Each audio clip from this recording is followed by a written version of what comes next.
یہ بھی ایک حقیقت ہے کہ نیشنل سیکورٹی کمیٹی کے اجلاس نے ڈیمارش کا فیصلہ کیا. تجویز پہلے بھی تھی لیکن فیصلہ نیشنل سیکورٹی کمیٹی نے کیا. اور یہ بھی حقیقت ہے کہ کہا گیا، انسٹرکٹ کیا گیا دفتر خارجہ کو کہ ڈیمارش کیا جائے اسلام آباد میں اور واشنگٹن میں بیک وقت دونوں جگہ. اور نیشنل سیکورٹی کمیٹی کے حکم کی تعمیل میں ڈیمارش کیا گیا. یہ بھی ایک حقیقت ہے.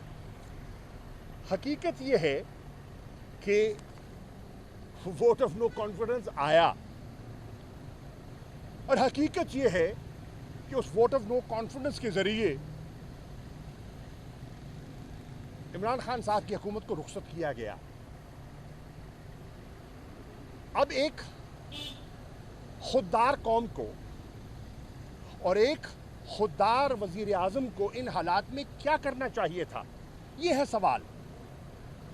خاموشی اختیار کرتے یا بات کی تہ تک پہنچنے کی کوشش کرتے کہ پاکستان کے اندرونی معاملات میں مداخلت کی کسی کو اجازت اور جرت نہ ہو، اور نہ ہو آئندہ، اور نہ ہوتی.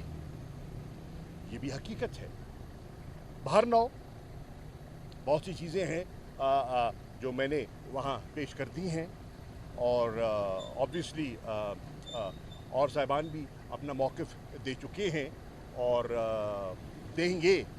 تو میں نے دیانتداری سے، ایمانداری سے اپنے ملک کے مفاد کو اولیت دیتے ہوئے بحیثیت وزیر خارجہ، اور اس کے بعد جو ذمہ داری محسوس کی اس کو میں نے دیانتداری سے نبھانے کی کوشش کی.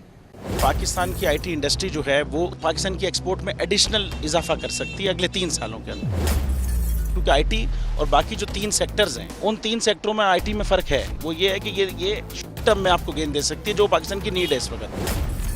آئی ٹی کو تو پہلے بھی، اس سے پہلے والی حکومتیں اور اس سے پہلے بھی لوگ ڈیفائن کرتے آئے کہ جی یار آئی ٹی سے بہت چینج آ جائے گا. کیا وہ امپیکٹ ہوا آئی ٹی انڈسٹری کے اوپر جو ہم سمجھتے تھے اور چاہتے تھے؟ پاکستان کی آئی ٹی ایکسپورٹس اتنی ہو جائیں گی کہ پاکستان کے سارے مسئلے مسائل ختم ہو جائیں گے؟ وہ تو نہیں ہوا. آپ کے جو پالیسیز ہیں وہ کانفلکٹ ہو رہا ہے. کیا ہم نے ایسی پالیسیز رکھی ہوئی کہ گوگل مجبور ہو یہاں پہ آفس کھولنے میں؟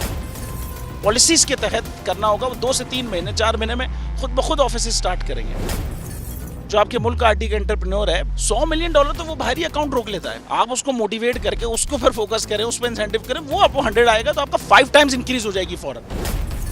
ٹیکسٹائل میں ہم کیا کرتے ہیں؟ ہم اٹھاتے ہیں باہر کے کسی برانڈ کے لیے ٹی شرٹ یہاں بناتے ہیں، اس کو دے دیتے ہیں. لیکن اب آئی ٹی کے بعد اگر آپ اپنا برانڈ بنا کے لوگوں وہاں پہ بیچیں گے، چاہے B2B بیچیں چاہے B2C بیچیں، پاسبل ہے. پاکستان کی جو ایکسپورٹ میں یہ $30 ارب سے زیادہ کا اضافہ اس سے ہو جانا خالی یار. گورنمنٹ کے فنڈوں سے ادارے بنا کر اور ان کے تھرو کوئی ریولوشن آ جائے گا، سوال ہی نہیں ہے. آپ نے انتخاب صحیح کر لیا ہے، اب آگے چیز صحیح کرنی ہے. بس آپ صحیح ڈائریکشن میں صحیح چیز ہوگی انشاءاللہ. میں سمجھتا ہوں $50 ارب تک کی آئی ٹی ایکسپورٹ میں کنٹریبیوٹ کر سکتا ہے پاکستان. سبسکرائب کریں اور بیل دبائیں تاکہ کوئی خبر رہ نہ جائے.